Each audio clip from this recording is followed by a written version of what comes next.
Olá pessoal, sejam todos muito bem-vindos. Bom dia ao pessoal da manhã, boa tarde ao pessoal da tarde. Nós vamos estar dando continuidade ao nosso curso desta forma, através de aulas online. Espero que vocês gostem, principalmente que vocês consigam me acompanhar, compreendam o conteúdo. Essa aula foi preparada com muito carinho e eu espero que vocês consigam realmente compreender, tá? Essa foi a melhor forma que nós encontramos para dar dando continuidade ao curso, certo? E nesse modelo nós temos dois momentos. O primeiro momento que é constituído pela aula online, que é essa que vocês estão vendo nesse momento. E num segundo momento, a gente tem a realização da atividade juntamente à leitura da apostila. Ambos já estão disponíveis na plataforma online, ok? Lembrando que o ideal é que vocês cumpram o horário de vocês. Meu conselho é que você faça na sua carga horária até para manter uma rotina, tá? Mas, de qualquer forma, o prazo de validade para entrega dessa atividade referente a essa aula é de uma semana. Então, eu vou estar recebendo até sábado que vem, ok? Então, vamos dar continuidade à nossa aula. Lembrando que a aula passada nós estávamos falando sobre farmacologia de dor e inflamação, né? Falamos sobre os anti-inflamatórios não esteroidais, né? São os AINES. Falamos sobre os opioides, que são utilizados para o tratamento da dor. Iniciamos os anti-inflamatórios esteroidais, que nada mais é do que os corticoides, tá? Então, falamos sobre corticoides, que também são chamados de corticosteroides ou glicocorticoides. São drogas, né, que foram desenvolvidas para se assemelhar muito com os nossos corticoides endógenos. Um desses, principalmente, é o cortisol. Então, aqui o glicocorticoide ele tem importantes aplicações, como a gente já falou, né? Distúrbios inflamatórios, reumatológicos, alérgicos, imunológicos, vários tipos de distúrbio. Mas a principal aplicação dele e a aplicação mais comum, na verdade, é contra atividade anti-inflamatória e imunossupressora. Então, já falamos um pouco sobre os mineralocorticoides e qual a influência deles sobre o controle da pressão arterial, não foi? E falamos também sobre os glicocorticoides e principalmente o cortisol, que é a substância que produzimos, é o nosso hormônio, que está relacionado ao metabolismo de carboidratos, né, de proteínas. Falamos um pouco sobre a ação desses corticoides, né, que eles inibem o ACTH, que é produzido aqui pela hipófise, e aí eles meio que tomam o lugar do nosso corticoide endógeno, e aí eles conseguem atuar em uma variedade de sistemas aqui, como a gente está vendo, sistema imunológico, nos músculos, no fígado, nos adipócitos e no coração. Falamos também um pouco sobre as indicações clínicas, principalmente tratamento de inflamações, reações alérgicas, problemas autoimunes, né? Falamos um pouco sobre a classificação dos corticoides, sobre corticoides de curta duração, né? Como por exemplo a cortisona e a hidrocortisona. Significa que os de curta duração eles suprimem com menos tempo o ACTH nosso, né? Que é produzido pela nossa hipófise. Aqui também tem os corticoides de ação intermediária, que suprimem, né, por um tempo mais prolongado, como por exemplo a prednisona, a prednisolona. E tem também o de ação mais longa, né, que eles acabam suprimindo o ACTH por muito mais tempo, como a dexametasona e a betametasona. Aqui eu coloquei um quadro bem legal para vocês, no qual aqui está descrito o fármaco, né, o tipo de corticoide. Aqui a dose, que geralmente é a dose que é administrada, né? Aqui a potência glicocorticoide, ou seja, a potência dele como glicocorticoide, aqui a potência mineralocorticoide. É importante a gente observar esse parâmetro bem aqui, que é para justamente a gente ver no tanto de influência que ele tem para ao fazer alterações da pressão arterial, porque a gente sabe que os receptores mineralocorticoides, principalmente a aldosterona, que está relacionada com a alteração, né? Tanto a elevação quanto a diminuição da pressão arterial, tá?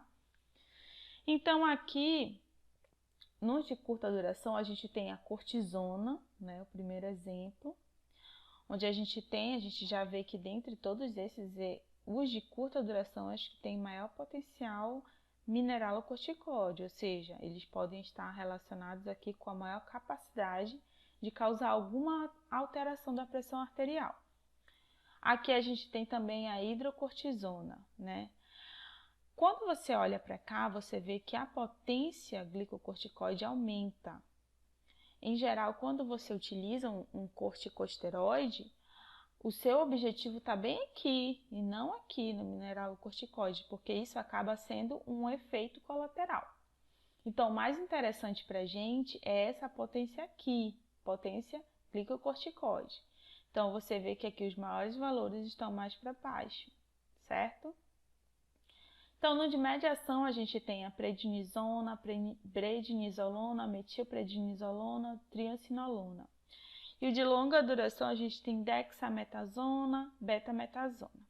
Então, de forma geral, esses são os mais encontrados. Pode ser que tenha outras classes, tá? Só que esses são os principais.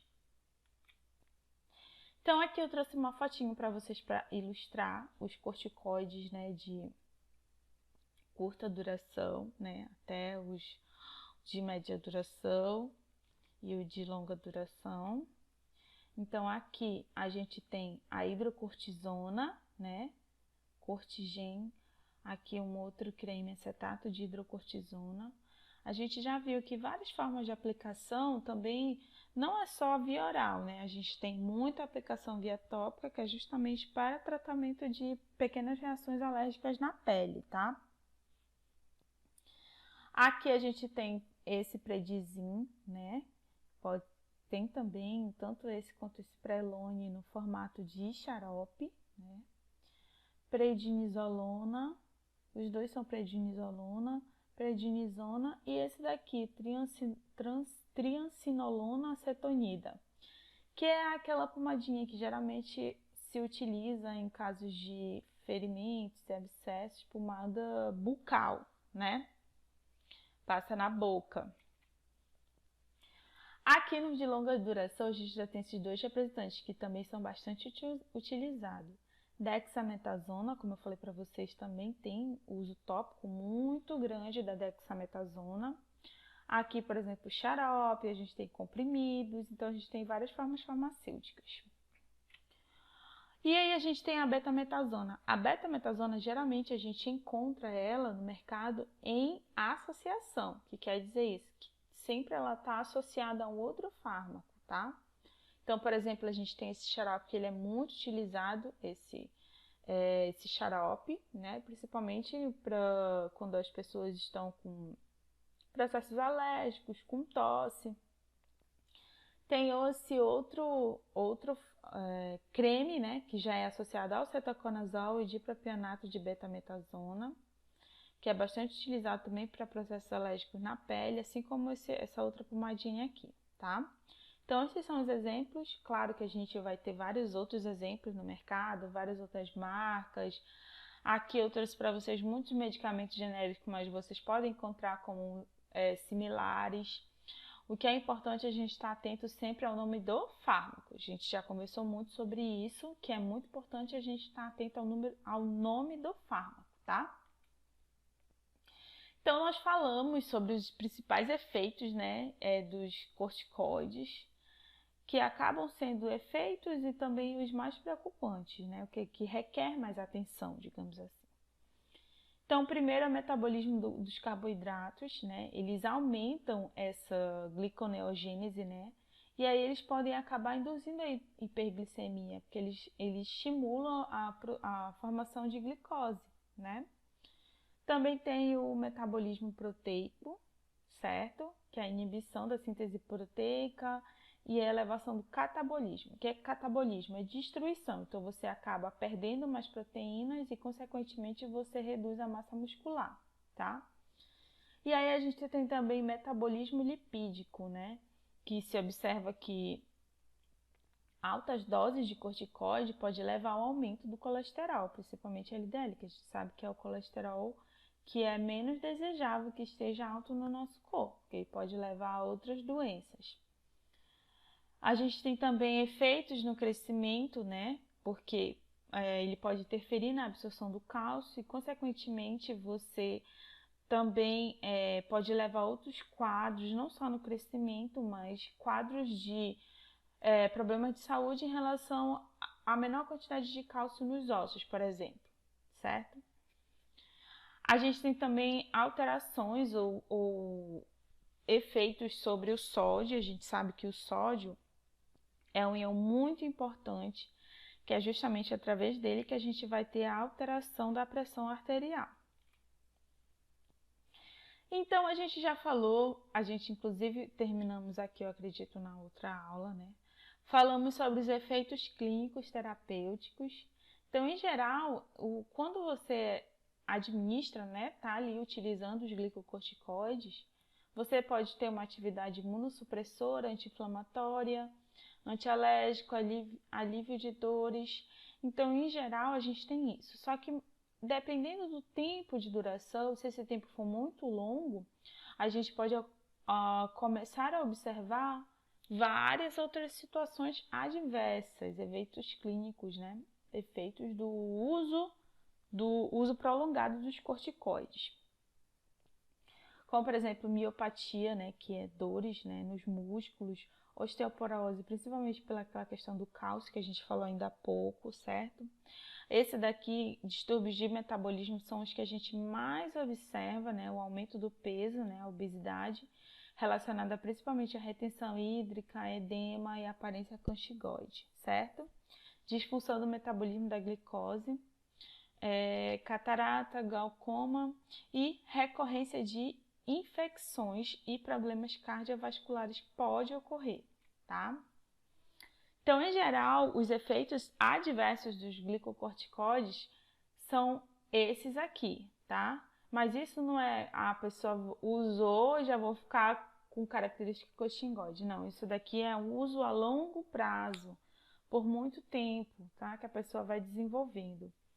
Ela pode desenvolver um quadro de hipertensão. Tem esse aumento desse tecido adiposo aqui na região, lá aqui na costa, né? Gerando um formato, né? Que o pessoal chama de córcova, certo? Você tem uma menor quantidade de músculos, né? Porque a gente já falou sobre a degradação da massa muscular, então a gente vai ter uma menor quantidade de músculo. A gente vai ter o aumento da gordura aqui na região abdominal, certo? A gente vai ter o rosto arredondado, que se chama face de lua cheia, com as bochechas vermelhas. A gente pode ter problemas de cicatrização. Uma pessoa que utiliza um corticoide há muito tempo, geralmente ela fica muito suscetível a ter muitas infecções, porque, como a gente falou, ele tem uma atividade imunossupressora. Então, ele acaba interferindo na ação das nossas células de defesa, tá? Além disso, além da questão da osteoporose, a gente tem tendência à hiperglicemia. Então, várias vezes eu já falei para vocês que tem que ser muito observado, principalmente para quem já tem uma predisposição a ter a glicemia alta no sangue, né? Então, aumento do apetite e, consequentemente, aumento da obesidade, certo? Então, esses são os efeitos adversos que a gente tem que ter muito cuidado. Eu pontuo aqui, além das características físicas, principalmente essa questão da hiperglicemia e da alteração da pressão arterial. Então, a gente tem que ter muito cuidado quando pessoas com diabetes e com hipertensão estiverem fazendo uso desses tipos de medicamento, certo? Então, assim, tem alguns tipos de interações medicamentosas com antiácidos, né? Eles podem reduzir a biodisponibilidade desses glicocorticoides, né? A questão da insulina e dos antihipertensivos, justamente o que já falei agora há pouco. quando você administra, você tem uma pessoa que é diabética e aí ela está fazendo uso de glicocorticoide, automaticamente vai ter a elevação da glicemia. Então, isso vai fazer com que ele demande maior quantidade de insulina se ela usa insulina e de hipoglicemiante se ela usa hipoglicemiante. Então, você acaba aumentando essa necessidade porque o glicocorticoide está indo contra o medicamento. A mesma coisa acontece com o antihipertensivo. Então, pessoas que têm essas duas tipos de doença principalmente, é muito complicado fazer uso desses tipos de medicamentos. Tem que estar em constante monitoramento. O ideal é que não se faça. Então, vamos começar aqui, né, que foi basicamente o que a gente deu início. Então, vamos começar a falar um pouquinho sobre a farmacologia dos antialérgicos e descongestionantes. Em geral, essa classe de fármacos, elas são administradas bem aqui, ó, no trato respiratório. Nós já estudamos o trato respiratório lá em anatomia, né?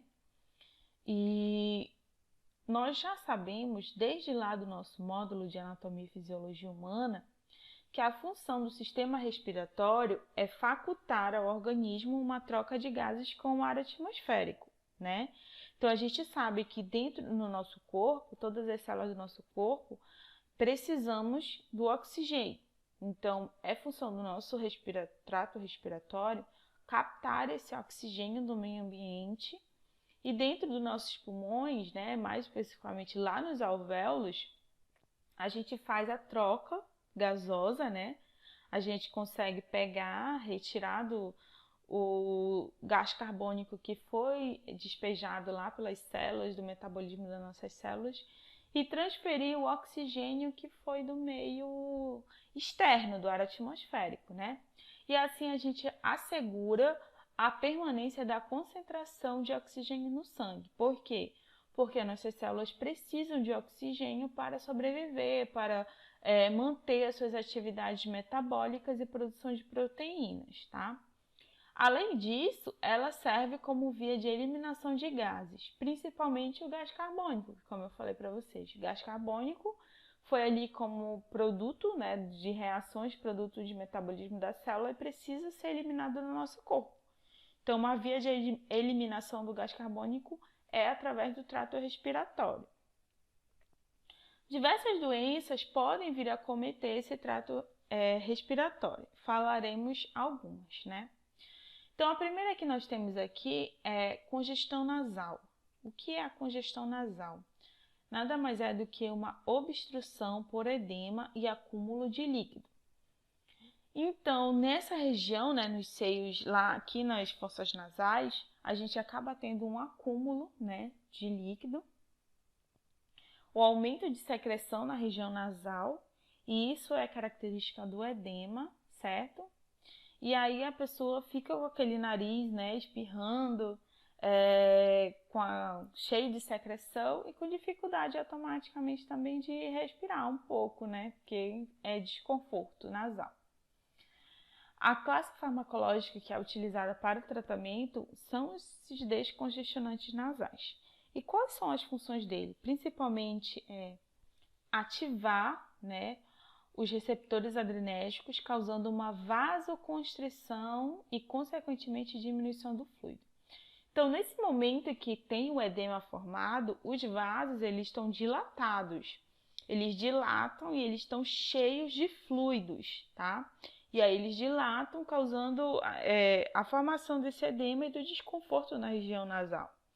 Então, esses fármacos eles têm a função de fazer com que esse vaso diminua e assim a gente diminui a quantidade de líquido passando ali naquela região. Os exemplos de fármacos que são utilizados como descongestionante são medicamentos à base desses fármacos aqui, ó, nafasolina, oximetazolina, benzalcônio, cloreto de sódio, né, ou soro fisiológico. O cloreto de sódio também é chamado de soro fisiológico. Só que é importante a gente ressaltar em relação a todos esses descongestionantes nasais, incluindo aqui o cloreto de sódio, é que o uso prolongado, ele pode vir a causar algum tipo de alteração na mucosa, alteração no sentido de ressecamento, tá? E aí, se ficar por muito tempo ressecado, pode ser que cause algum tipo de lesão, certo? Quando eu falo lesão ou uso prolongado, eu tô falando prolongado mesmo, gente. Tem gente que utiliza isso muito, utiliza isso o tempo todo, todo dia, meio que o organismo ele já se acostuma a usar esse produto. Já não é só um caso de digamos assim, um episódio isolado. A pessoa ela já fica usando por muito tempo esse tipo de medicamento. E isso pode até levar a uma dependência. Alguns daqui a gente vai ver, a gente vai conversar logo, sobre o risco cardiovascular. Por incrível que pareça. Eu sei que a gente vai pensando que é tudo muito simples, mas não é. Então, eu trouxe aqui uns exemplos para vocês, como por exemplo aqui esse rinossoro, né? Que tem na base dele cloreto de sódio, né? O soro fisiológico. A gente tem também, por exemplo, esse medicamento que é muito utilizado também para descongestionante nasal. A gente tem também aqui o Neossoro, que ele é feito à base de nafasolina, assim como o Sorine, também é nafasolina. E a gente tem esse outro aqui, a Tugil, que já é oximetazolina. A gente tem muitos outros, tá? Só que eu quero que vocês prestem bastante atenção, principalmente na questão da nafasolina e do cloreto de sódio, tá? Por que eu tô falando isso para vocês? Não sei se alguém aqui já ouviu falar, mas sobre o perigo em que a gente está, digamos assim, nos expondo com o uso constante desses descongestionantes nasal. Então, aqui como a gente pode ver, ó, a mucosa do nariz ela é totalmente irrigada por vasos sanguíneos, pequenos vasos sanguíneos, vocês estão vendo? Então, a gente tem muitos vasos sanguíneos aqui. Então, ela é suprida por uma rede extensa de vasos sanguíneos, que são responsáveis pelo aquecimento, umidificação e filtragem do ar, principalmente as vibriças, né, que faz a filtragem do ar aqui na região do nariz. Então, quando o nariz entope, esses vasos dilatam e dificultam a respiração, certo? Então, quando eles estão dilatados, o descongestionante ele tem que fazer a vasoconstrição, ou seja, reduzir o tamanho desse vaso, certo? Para que consiga facilitar a respiração. A questão é que, como nós estamos falando de vasos sanguíneos, lembra que vasos sanguíneos e sangue corre por todo lugar, né? A gente nunca pode esquecer disso. Então, esses fármacos, eles podem chegar à corrente sanguínea. E no momento em que ele chega à corrente sanguínea, eles podem acabar ativando o sistema simpático. E aí sim a gente tem muito problema, certo? Uma vez que ele atinge o sistema simpático, a gente pode começar a observar outros sintomas. E o mais perigoso é alterações no ritmo cardíaco, por incrível que pareça. Então, essa substância, ela simula o efeito da adrenalina, a adrenalina que ativa o sistema simpático, né? A adrenalina lembra que ela ativa o sistema simpático e o sistema simpático ele está relacionado ao estado de alerta, vigília, tá? Então, ela simula o efeito da adrenalina no corpo, aumentando o risco de taquicardia e pressão arterial por causa do aumento da frequência cardíaca. Gente, eu não tô falando que você fica usando e vai morrer, vai ter um ataque cardíaco, tá, pessoal? Mas a questão é que você está se expondo ao perigo, principalmente pessoas que já são o quê? Hipertensas. Então, a gente tem que ter muito cuidado aqui. Os médicos, eles indicam que se você está nessa situação do congestionamento, né, com o nariz, assim, com congestão nasal, o ideal é que você utilize produtos à base de cloreto de sódio, como por exemplo aqui o rinossoro. Cloreto de sódio, eu falei para vocês que também é o mesmo que o soro fisiológico. Então, o ideal é que se utilize o soro fisiológico ao invés de produtos contendo nafazolina, tá? Lembrando que não é porque vocês usam, que provavelmente alguém usa porque isso é de uso muito comum, que vocês vão ter algum problema, tá? A questão é que o uso constante, prolongado, pode se tornar um alívio perigoso, tá certo? Outra situação que a gente tem é rinite e outros processos alérgicos. A gente sabe que a rinite é um processo inflamatório, né? É um processo inflamatório na mucosa nasal. Então, a gente pode ter rinite por várias situações aí. A gente pode ter rinite causada por micro-organismo, rinite causada por alérgenos, como, por exemplo, ácaro, pelo de animal, poeira, tá? Então, a gente também pode ter algum tipo de rinite induzida pelo uso constante de algum medicamento. Então, assim, a gente tem a rinite, né? E a gente também tem o que é sinusite, que muitas das vezes as coleguinhas andam juntas aqui, né? Geralmente uma pessoa tem rinite e sinusite. Então, a característica da rinite, principalmente a rinite alérgica, é que quando você entra em contato com essa substância que é um alérgeno, né? Como por exemplo aquele de ácaro, sujeira, você fica com os sintomas como espirro, nariz entupido, coriza abundante, coceira nos olhos, nariz e garganta. Então você fica com processo alérgico mesmo, espirrando, tá? E a sinusite também é um processo inflamatório, que você tem um acúmulo de líquidos aqui, né? Principalmente na região nasal aqui, ó, tá vendo? E aí você fica também parecendo uma gripe, né? Só que aqui você também já pode também incidência maior de febre, certo? Dor de cabeça, nariz entupido. Então, assim, uma maneira de tentar reverter, né, esses processos alérgicos é utilizando anti-histamínicos. Vamos falar um pouco mais sobre os anti-histamínicos mais lá para frente, né? Continuação dessa aula. Então, por enquanto, nós só vamos citar, tá? Que eles o quê? Eles impedem a ação da histamina, certo? Alguns efeitos que a gente pode ter é principalmente sonolência e náusea, mas a gente vai ver que não são todos. Outra situação que acomete o trato respiratório é a questão da tosse, por diversos motivos, né? Pode ser uma tosse derivada de uma virose, né? Uma gripe, ou pode ser uma tosse alérgica, então a gente tem vários tipos de tosse. Quando a gente tem uma tosse seca, em geral a gente utiliza um antitussígeno. Quando a gente tem uma tosse produtiva, ou aquela com catarro, né? Por isso que é chamada produtiva, é aquela com bastante catarro, a gente utiliza um expectorante ou um mucolítico, tá? O antitussígeno, ele atua nos receptores do trato respiratório para inibir esse processo de tosse. O expectorante ou mucolítico, ele já tem a função de alterar essa secreção, diminuir a viscosidade dela e assim facilita a remoção, o cuspe, entendeu?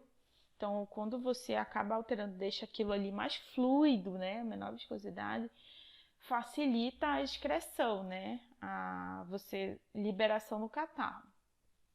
Então, como aqui no antitussígeno, a gente tem esses exemplos, oxolamina, oxomemazina, dopropizina, tá? E como os efeitos colaterais pode-se ter ligeira náusea e sonolência. Aqui a gente tem como exemplos de expectorantes ambroxol, acebrofenina, N-acetilcisteína, guaifesina, tá? Assim, nem todo mundo sente esses efeitos colaterais, como por exemplo, ligeira sonolência, náusea. Então, isso é muito, depende também da pessoa. Tem gente que não tem nenhum tipo de reação. Já tem gente que já não se adapta ou não sente nenhum efeito desses medicamentos.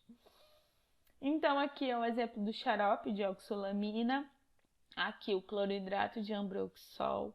Tem esse também, acetilcisteína, que esse daqui é um granuladinho que você dissolve na água, ele é muito bom também para expectoração.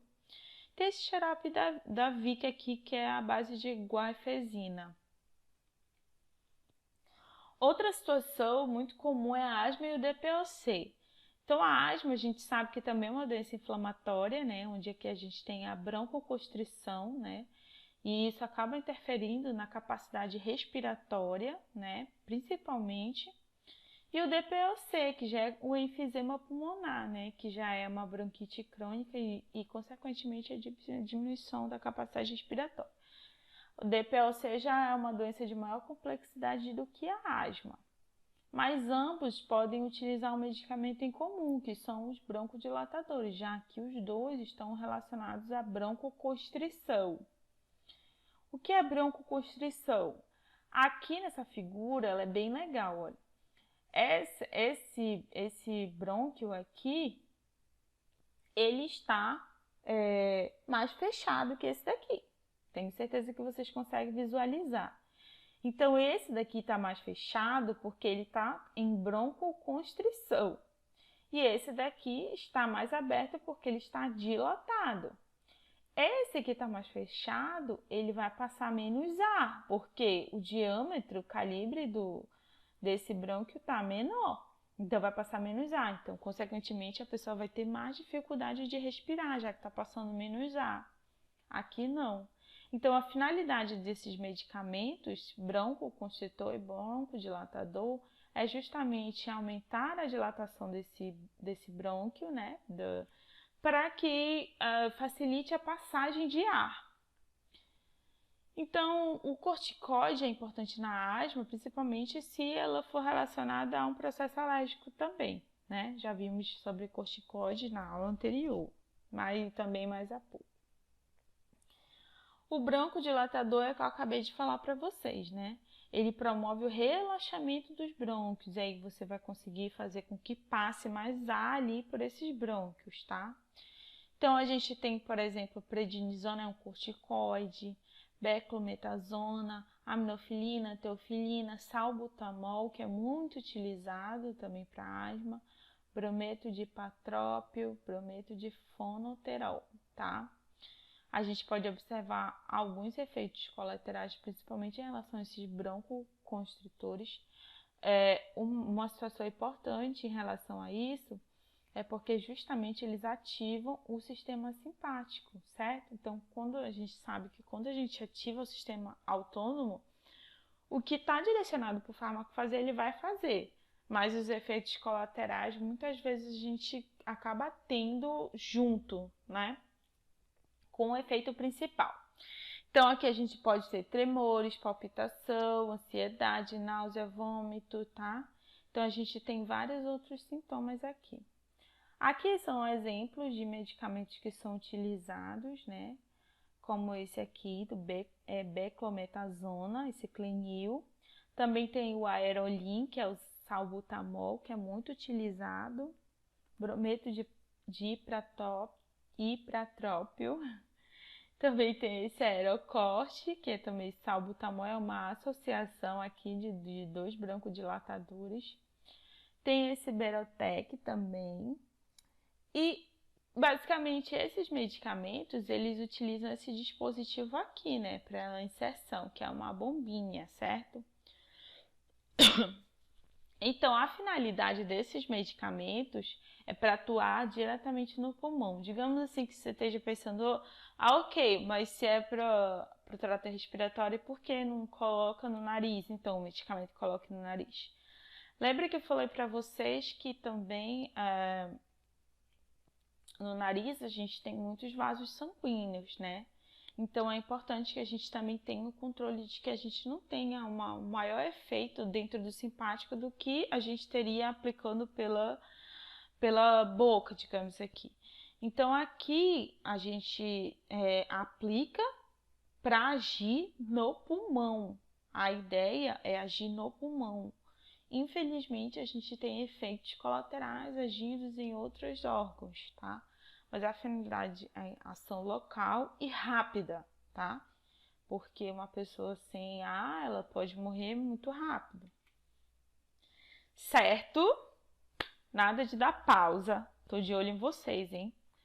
Aí a gente tem agora a farmacologia dos antihistamínicos, certo? Lembra que falei para vocês lá sobre rinite, processos alérgicos? Então é aqui que nós vamos falar sobre os antihistamínicos, que são utilizados muito também. Acredito que eu já citei para vocês sobre a histamina, né? Que a histamina é um mediador químico muito falado, digamos, dentro do nosso corpo, principalmente lá no sistema imunológico.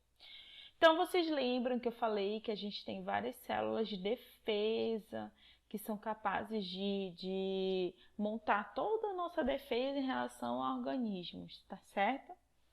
Então, aqui um exemplo dessas células são os mastócitos, né? Por quê? Porque eles que têm maior quantidade de histamina. Mas não é só eles que liberam essa histamina. Várias outras células de defesa, os macrófagos, eles têm capacidade de liberar essa histamina, só que os mastócitos têm maior quantidade armazenada dentro deles. É por isso que eles são mais referidos quando a gente fala de histamina. Então, por exemplo, aqui a gente tem o antígeno, né, que é uma molécula invasora, digamos assim. Aí ele se liga na célula, a célula reconhece como estranho e aí ele libera histamina. Libera histamina para várias situações, né? Tanto para chamar outras células de defesa quanto para estimular reações em várias partes do corpo, como a gente vai ver. Então, a gente tem a liberação imunológica da histamina, que é quando a gente tem a presença de um alérgeno. E o que é um alérgeno? Já falei muitas vezes para vocês. Pode ser uma poeira, pode ser um ácaro, qualquer substância que te induza a alergia, né? O que a pessoa é alérgica, certo? Se chama alérgeno. Pode ser uma liberação química, quando a gente tem um fármaco que acaba induzindo essa liberação. Pode ser uma liberação mecânica, né? Devido a um trauma, por exemplo, uma ruptura no tecido, a gente acaba tendo o rompimento de células. Por quê? Porque muitos desses mastócitos, eles ficam na região, eles ficam mais perto da pele, tá? Que é justamente para captar os invasores.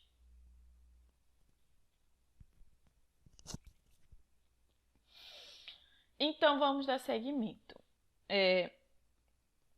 A histamina, essa molécula bem aqui está simbolizando a histamina, uma vez que ela é liberada, aqui ó, vocês estão vendo, está sendo liberada a histamina, essas moléculas vão se ligar nos seus receptores. Esses receptores vão estar nos referidos órgãos, certo?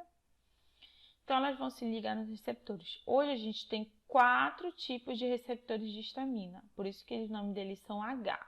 H1, H2, H3 e H4. Então, esses são os receptores de histamina.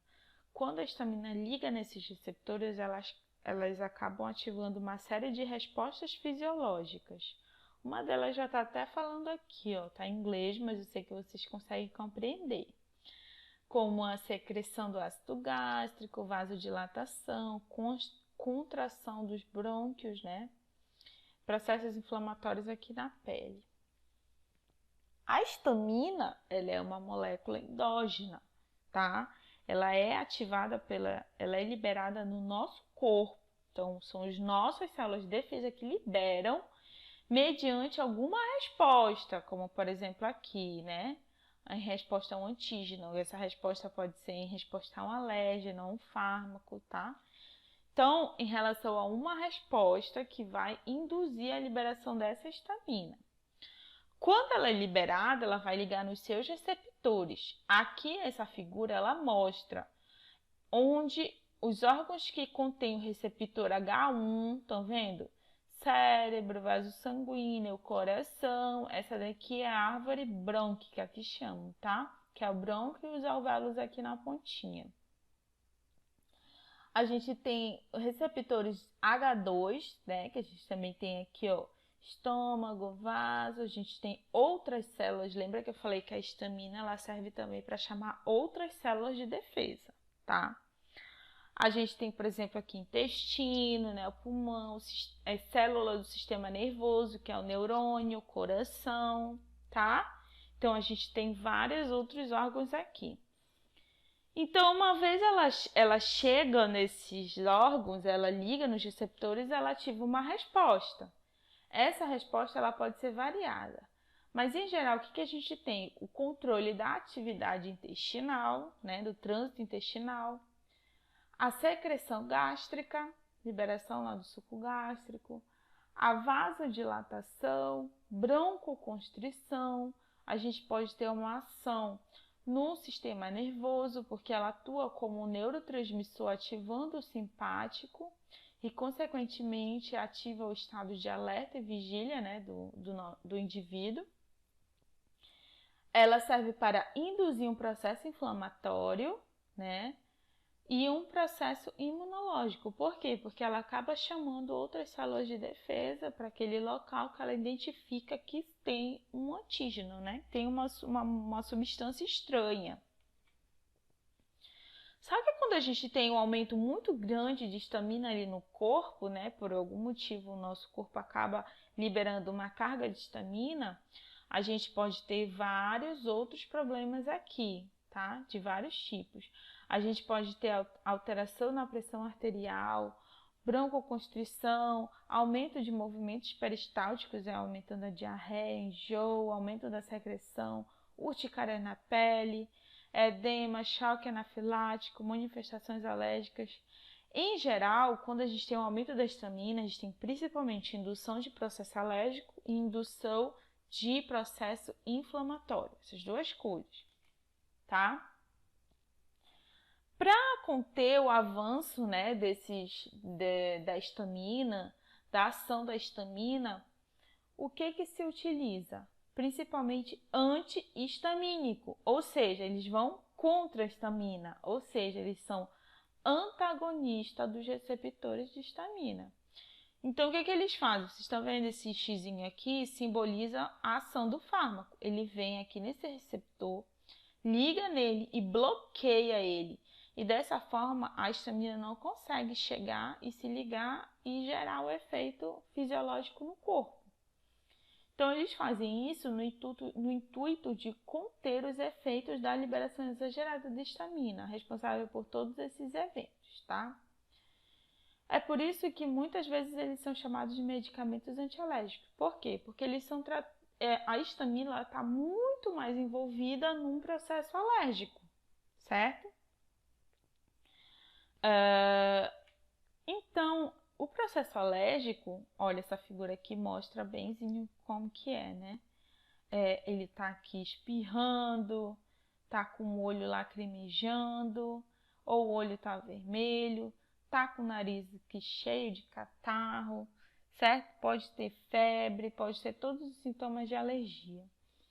Os processos alérgicos eles podem ser tratados de duas formas, porque ambas vão acabar interferindo nas células de defesa, que são responsáveis, são as que estão mais envolvidas nos processos alérgicos. Por quê? A gente pode usar os corticoides e os antihistamínicos. Os corticoides a gente sabe que ele tem uma atividade imunossupressora. Então, consequentemente, ele vai diminuir a ação dos mastócitos e liberação de histamina. Ou a gente pode usar os antihistamínicos, né? Eles dois têm uma grande diferença, principalmente ao meu ver. Ambos vão ter um efeito antialérgico, ok. Mas a gente sabe que os corticoides não têm apenas atividade imunossupressora. A gente tem uma outra série de atividades, de efeitos colaterais. E outra questão que eu queria alertar vocês é principalmente em relação aos grupos de riscos, que é o que a gente está vendo bem aqui, tá? Que grupos de risco são esses, professora? Principalmente diabetes e o quê? Hipertensão, certo? Os antihistamínicos, eles são mais direcionados para a histamina, né? Para conter a atividade da histamina. Então, ao meu ver, ele é muito mais indicado para processo alérgico. Uma desvantagem que eu poderia falar em relação a eles é que alguns podem dar muita sonolência. Pode ter também cefaleia. E essa questão da sonolência, ela pode diminuir a capacidade de concentração, principalmente se uma pessoa precisa fazer uma atividade em que exige dela atenção, né? Como, por exemplo, dirigir, usar um computador, assim como dar aula. Qualquer atividade que exige atenção, não é um pouco perigoso fazer o uso e executar essa atividade. Mas não são todos os antihistamínicos que têm essa capacidade de promover uma sonolência grande. A gente tem uma classe que é chamada de primeira geração e a gente tem uma outra que é chamada de segunda geração. A primeira geração, os fármacos em geral, eles, além do efeito de minimizar a ação da histamina, a gente tem muito efeito de sedação e sonolência.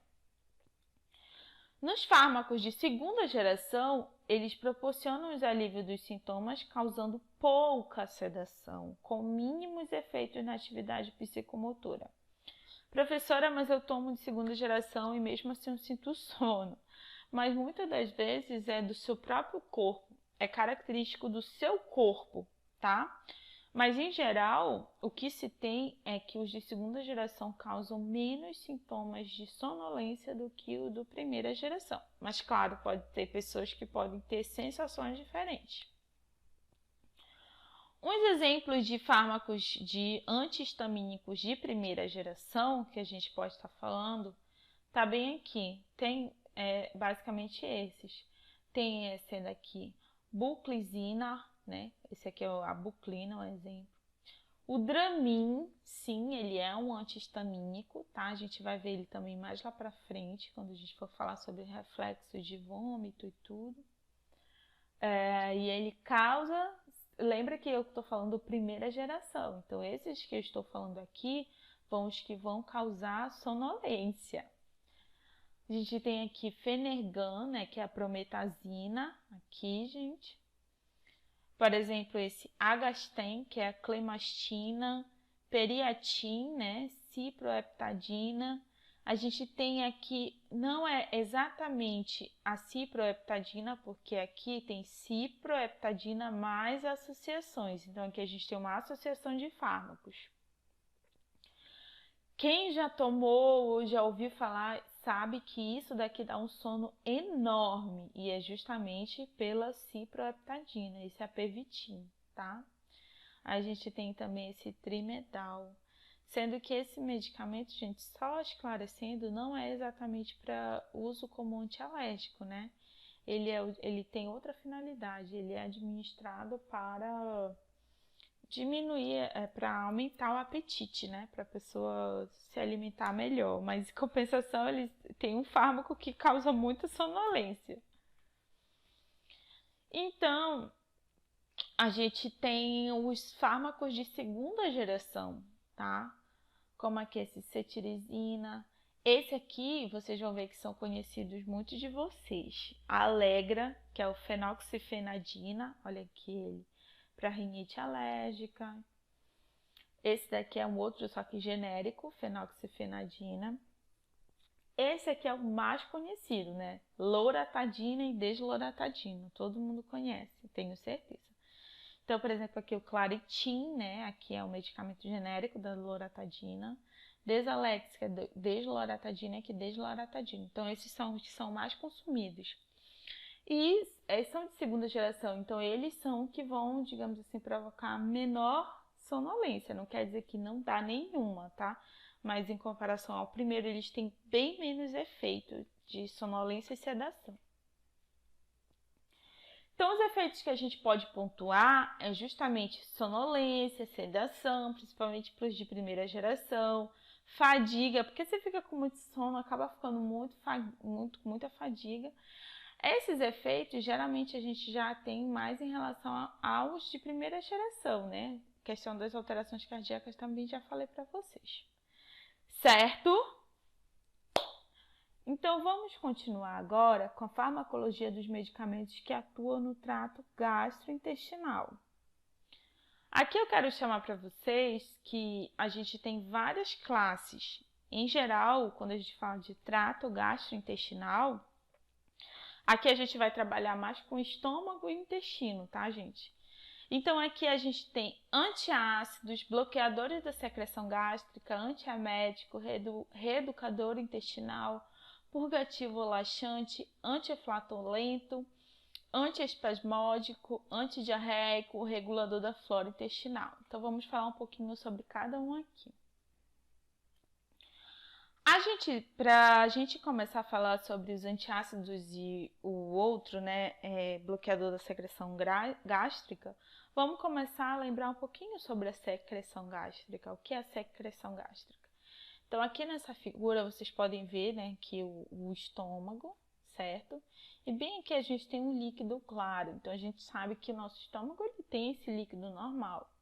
Esse aqui, esse líquido claro, é chamado de suco gástrico. Aqui a gente tem água, a gente tem bastante água, enzimas digestivas, a gente também tem um pouco de muco. Esse muco ele está mais grudado aqui na parede, aqui na mucosa, né, do estômago, que é justamente para revestimento e proteção. E o ácido clorídrico, que nada mais é do que o ácido gástrico, que justamente ele vai conferir a acidez desse suco gástrico aqui. Esse suco ele tem uma função muito importante que a gente já viu, que é formar o quimo. O que é o quimo? É a mistura justamente do bolo alimentar que veio lá desde a boca, né, passando por todos os órgãos do trato digestório, até chegar aqui, né, essa mistura. Então, isso daqui é o quimo. Então, aqui é interessante para que você tenha digestão de proteínas, de lipídios, certo? A degradação também. Então, mas assim, eu sempre falo para vocês, liberação do suco gástrico, liberação do suco gástrico. Só que agora eu vou precisar entrar muito mais para que vocês entendam como que os fármacos atuam. A gente tem a primeira fase da secreção gástrica, que é a fase cefálica, que é bem aqui, começa a partir do momento que você está se alimentando, você começa a mastigar, a sua língua começa a perceber os sabores, né? Ela começa a perceber os sabores, e se você começa a insalivação, mastigação, deglutição, e isso tudo ativa os nervos aqui, né? Esses nervos que ativam aqui o parasimpático. E aí o parasimpático ativado, principalmente pela acetilcolina, ele acaba induzindo os outros, principalmente o estômago, para passar para a fase gástrica. Que é o que é a fase gástrica? É quando você tem a estimulação da liberação de gastrina e histamina, exatamente, histamina, certo? Então, aqui a gente tem a acetilcolina envolvida, histamina e gastrina. Então, a gente vai explicar um pouquinho melhor sobre elas no próximo, aqui nesse slide. Aqui é um esquema muito legal, gente. Aqui a gente tem o estômago, me acompanhem aqui. Aqui a gente tem o alimento, tá? Aqui é o alimento. Aqui a gente tem células, que são células variadas, né, ancoradas aqui na mucosa gástrica. Mas a principal célula envolvida na secreção gástrica é essa daqui, chamada de célula parietal. Nessa célula, a gente tem vários receptores, mas eu quero chamar a atenção de vocês para 3 receptores mais importantes. Então, vamos lá, voltando. O alimento está chegando aqui no estômago, né? Já está formando aqui o quimo. Essa formação, o alimento chegando aqui, que vai estimular, né? Desde lá da fase cefálica, vai estimular a formação do suco gástrico. Aqui a gente está vendo mais especificamente como esse ácido gástrico está sendo formado, certo? Lembra que eu quero chamar uma coisa para vocês atenção. Eu estou falando do ácido gástrico, que é o mesmo do ácido clorídrico, tá? A gente não tem ácido clorídrico armazenado no estômago. o que essa célula faz é liberar íons, como vocês estão vendo aqui, ó, íon H+, tá? Então, ela libera íons, esses íons, quando chegam lá no suco, se ligam e aí formam o ácido gástrico, certo? A questão que eu quero chamar para vocês é como ela faz para liberar esses íons. Então, a partir do momento que chegou o alimento aqui, a gente tem a fase cefálica, não é? Com a ativação do nervo vago, liberação da acetilcolina. Então, a acetilcolina vem, liga bem aqui na célula parietal. Quando esse alimento chega, além do nervo vago, a gente inicia a fase gástrica. Então, a gente começa a ter a estimulação dessas outras células aqui, que vão liberar quem? Histamina. A histamina vem, liga na célula parietal. Consequentemente, junto com essa célula, a gente tem o estímulo dessa outra célula, célula G, que vai liberar gastrina, certo? E aí essa gastrina vem e liga na célula parietal. Então, voltando, a gente tem liberação de acetilcolina, histamina e gastrina. Todas essas vão ligar na célula parietal. Quando elas ligam na célula parietal, elas acabam estimulando a liberação do ácido gástrico, que é esse aqui, o HCl, o ácido clorídrico. O ácido gástrico, ele sai por aqui. Isso daqui em amarelo é chamado de bomba de prótons. Por quê? Como eu falei para vocês, o ácido, ele não é liberado na forma de ácido, ele é liberado na forma de íons. Então, você tem a liberação de íons H+, ou seja, prótons, tá? Então, por isso que essa bomba é chamada de prótons. Então, bem aqui, a gente tem a ligação para a formação do ácido gástrico e aqui a gente já tem a liberação dos íons, tá? O estímulo e a liberação. Quero que vocês prestem bem atenção nisso. Distúrbios da secreção gástrica. Então, diversas doenças, elas envolvem desequilíbrios na secreção do ácido gástrico e nos mecanismos protetores da mucosa. Então, assim, junto a isso, diversas condições, como o uso de medicamentos, infecções bacterianas e estresse, sim, gente, estresse, tá? Fique bem atento a isso. Estresse pode causar alterações da secreção gástrica. Podem levar ao que chamamos de hipersecreção gástrica, que consiste no quê? Na secreção de muito suco gástrico. Como a gente já sabe que ele tem um ácido gástrico, que ele é ácido, então a gente tem uma hipersecreção. Com essa hipersecreção, a gente pode acabar elevando o risco, né, de desenvolver gastrites e se não tiver cuidado, desenvolver úlceras. Geralmente você vê a azia relacionada à hipersecreção, à digestão e tudo. Então, assim, a hipersecreção, ela pode ter diversas condições. Isso é uma situação que também é preocupante, tá? Porque você pode ter de medicamentos, de estresse, mas também pode ser uma infecção bacteriana. A gente sabe que uma bactéria que adora morar no nosso estômago é quem? A H. pylori, né? Então, a gente tem que ter muito cuidado com ela, porque ela induz a hipersecreção gástrica. Vários fármacos são usados para inibir ou neutralizar a secreção do ácido gástrico. Um desses fármacos são os antiácidos, tá? Então, os antiácidos, eles geralmente estão em associações, mas eles também podem ser de forma isolada. O que quer dizer isso? Ele pode ter o composto básico, como, por exemplo, alumínio, magnésio, cálcio. Tenho certeza que vocês já ouviram esse nome. Hidróxido de alumínio, hidróxido de magnésio, carbonato de cálcio, bicarbonato de cálcio. Então, eles podem vir sozinhos ou associados. A gente vai ver nas figuras mais adiante. Então, os antiácidos são substâncias de natureza básica. Lembra que o suco gástrico é ácido. Então, a lei da química diz que o ácido e o básico, quando eles estão juntos, eles se neutralizam. Entendeu? Então, essas substâncias, elas atuam neutralizando, ou seja, diminuindo o efeito do ácido gástrico e, consequentemente, protege a mucosa. Porque um ambiente muito ácido acaba, mesmo com o muco revestido na mucosa, ela acaba machucando, digamos assim, né? A parede do estômago, certo?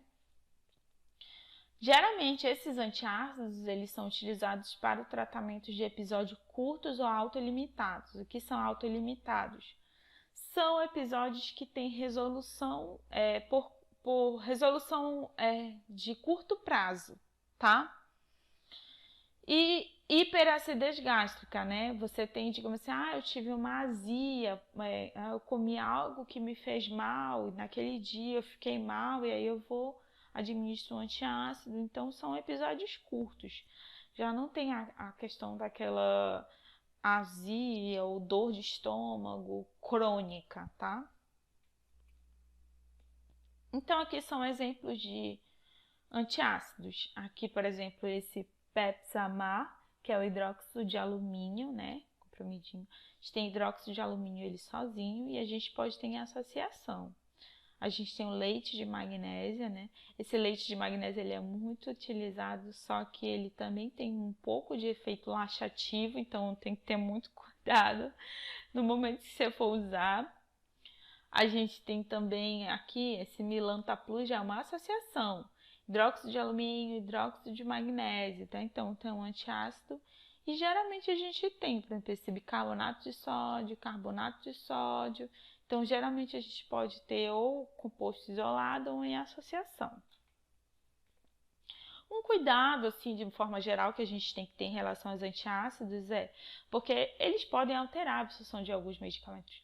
Lembra que a gente estudou em farmacocinética que a gente pode ter uma quantidade, a maioria dos medicamentos, eles são absorvidos na porção do intestino.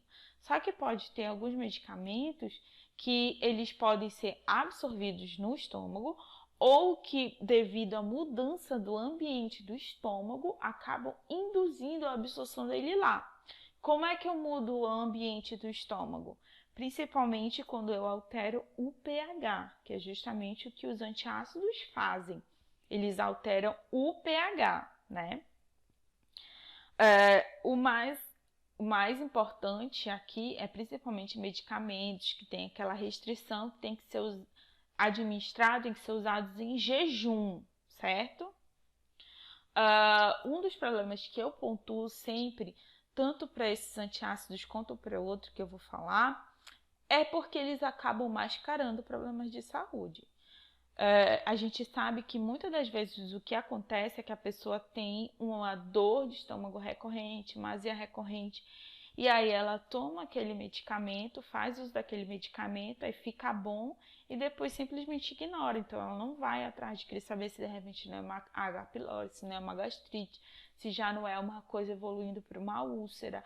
Então o uso abusivo e irracional, principalmente eu chamo a atenção, que é justamente ele vai acabar mascarando esse problema de saúde, que é real, e postergando ao tratamento correto. Outro classe que a gente utiliza para o tratamento, né, de hipersecreção gástrica também são os bloqueadores de secreção gástrica. Lembra que eu falei para vocês, aqui tá a mesma figura, certo? A gente tem duas classes, antagonista do receptor de histamina, ou seja, receptor de histamina, inibidor da bomba de próton. Então, o primeiro que a gente tem é o antagonista de receptor de histamina, tá? O que ele faz? Ele vem aqui, bloqueia esse receptor e aí a histamina não consegue ligar e, consequentemente, eu não vou ter a liberação dos íons aqui e nem a formação do ácido gástrico. Então, nessa classe a gente tem que cimetidina, ranitidina, nizatidina, famotidina, tá?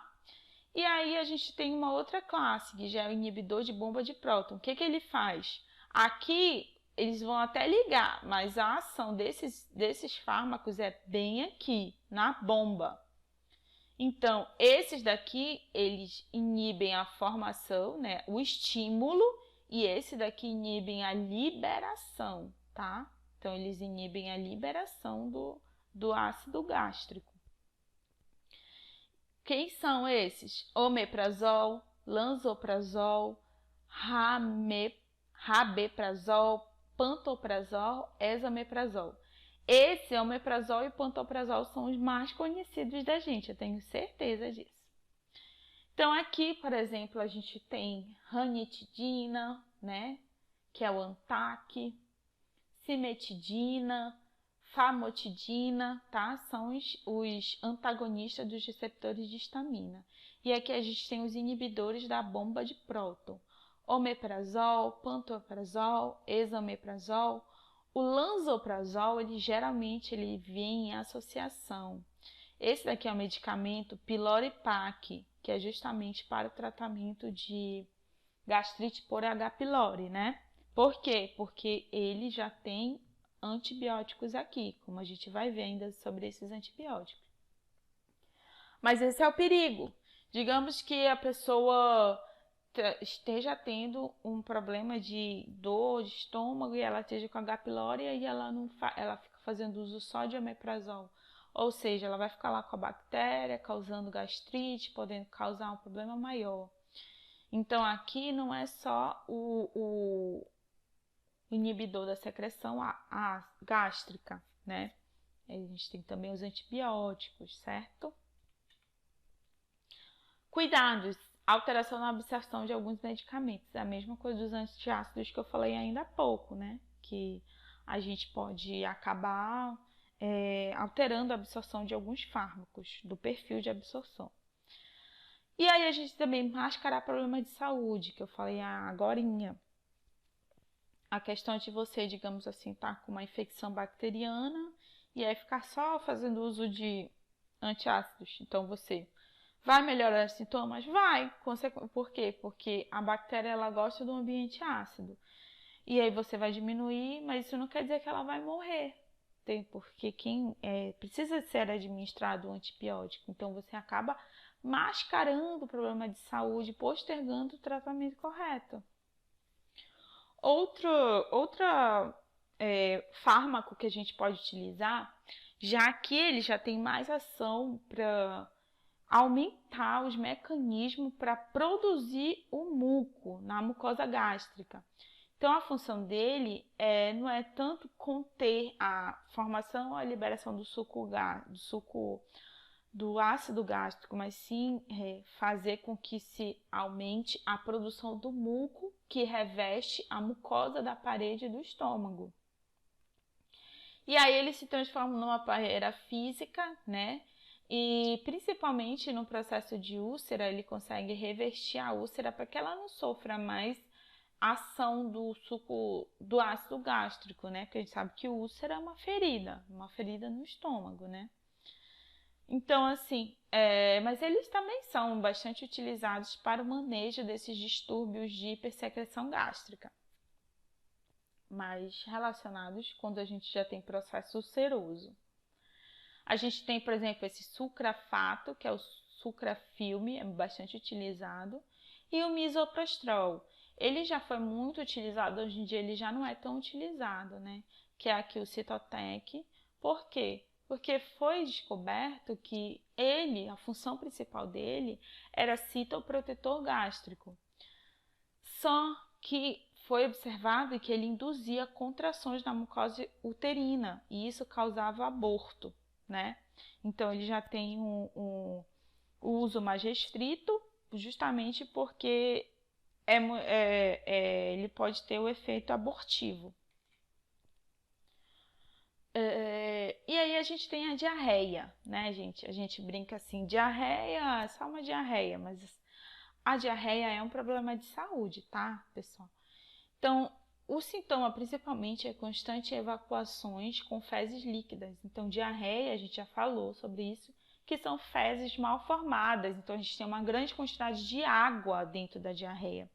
Então, se a gente tem muita água saindo, significa que a gente tem pouca água dentro de nós, e isso leva à desidratação, tá?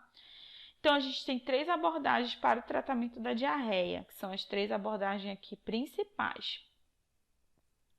Primeira, manutenção do equilíbrio hídrico. Por quê? Porque eu acabei de falar que a gente perde muita água com as fezes mal formadas, que é as fezes diarreicas. A gente perde muita água, então a gente precisa repor essa água, precisa tomar muito líquido, tá? Então, a gente tem o uso de agentes infecciosos, principalmente quando essa diarreia, ela tem outros sintomas relacionados a infecções por micro-organismos, né? Como, por exemplo, febre. Sinal de febre é muito perigoso. É sinal de que você pode estar tendo algum tipo de infecção, né? Infecção intestinal. Então, febre, forte dores intestinais também. E o uso de antiespasmódico é uma estratégia, só que os mais utilizados são antidiarreicos e reguladores de flora intestinal. Na minha opinião, os reguladores de flora intestinal são os mais importantes. A gente tem os antiespasmódicos, que eles têm a função de inibir a motilidade intestinal e o trânsito fecal. Então, eles são muito eficazes no tratamento mais de cólicas intestinais do que diarreia, tá? Eles podem ter alguma atividade em relação à diarreia, por quê? Porque ele inibe a motilidade intestinal e, consequentemente, o trânsito fecal. Então, a gente tem aqui o Buscopan, que a gente já utiliza muito para dor, né? Cólica na barriga. Esse daqui é mesmo desse, escopolamina e dipirona, só que é o genérico, né? E o elixir paregórico, que é também utilizado muito como para diminuir essa questão de dores e diarreia.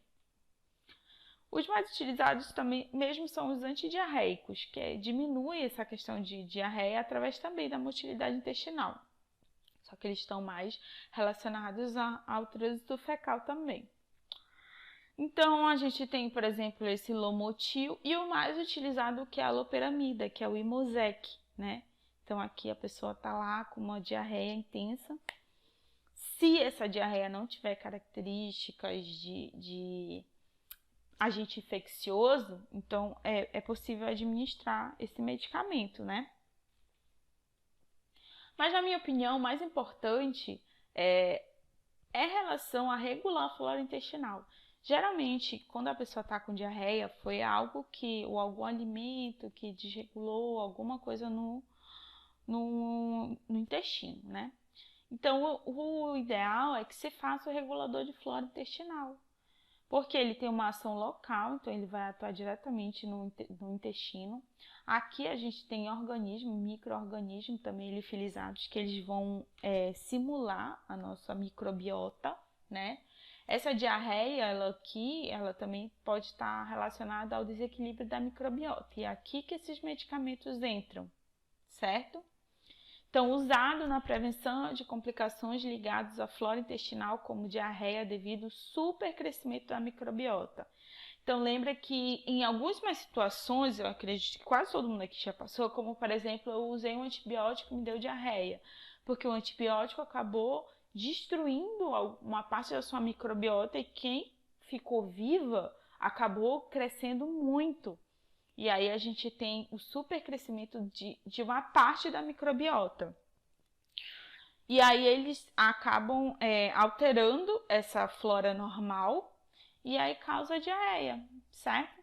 Então, uma estratégia aqui seria utilizar reguladores da flora intestinal, como, por exemplo, Florax, tem Repuflor, Florente, Floratil, Enterogermina. Então, a gente tem uma infinidade de repositores de flora que a gente chama, né? Em relação a esses medicamentos e a diarreia, a gente tem que dar algumas orientações, que é principalmente manter a hidratação, consumir bastante líquidos, porque a gente já falou que a gente perde muito líquido.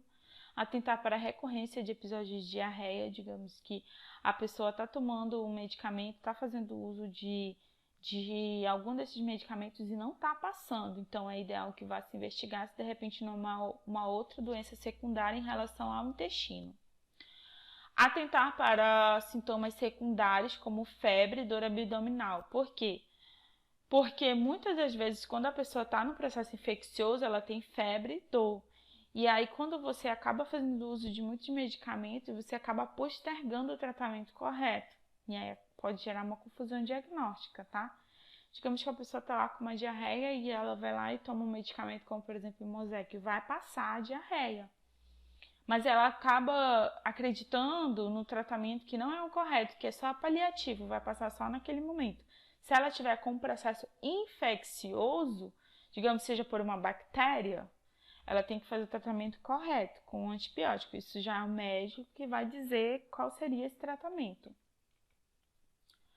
Aqui a gente vai falar um pouco sobre outros fármacos que atuam no trato gastrointestinal, né? Como, por exemplo, os antieméticos. Os antieméticos, eles aumentam a velocidade do esvaziamento gástrico, ou seja, lá na porção que já é mais próxima do intestino. Então, ele aumenta a velocidade de trânsito naquela região para que você não tenha a êmese, que é o vômito, certo? Então, ele aumenta o esvaziamento do estômago para o intestino para que você diminua essa vontade de vomitar. Então, a gente tem, por exemplo, aqui o Dramin, a gente tem a ondansetrona. Ondansetrona geralmente é utilizado para quando a gente tem um vômito muito persistente. Metoclopramida, que é o Plasil, é muito utilizado. Plasil e Dramin, né? Muito utilizado para tratamentos de vômito. A gente tem também reeducadores intestinais, que já são medicamentos que já têm uma quantidade de fibra maior, né? Ação suave, local no intestino. Então, a gente sabe que tudo, não só medicamento, mas alimento que contém muita fibra, ele auxilia para regular o funcionamento normal do intestino. Então, por exemplo, a gente tem esse tamarim e esse metamucil, são medicamentos fitoterápicos, né? A gente já tem plantas, a gente já tem produtos de origem vegetal aqui, né? Como vocês podem ver aqui, o sene, tamarindo, e plantago, todos de origem vegetal, formando esses medicamentos. Outros que a gente tem são purgativos ou laxantes. São drogas que são utilizadas para estimular a contração. Aqui é o contrário. Aqui a pessoa já está num quadro de que ela não consegue defecar e aí ela precisa de um medicamento que estimule a contração e, consequentemente, o processo de defecação, tá? Então, a gente toma esse medicamento quando a gente, digamos assim, precisa incitar o processo de defecação. Então, um exemplo aqui é o Bisacodyl, como a gente tem Lactopurga, que é Bisacodyl, Dulcolax, que é Bisacodyl, né? A gente tem também aqui, por exemplo, Laxol, que é óleo de rícino. Óleo de rícino também é laxante, assim como óleo mineral. Aqui no Nujol é óleo mineral.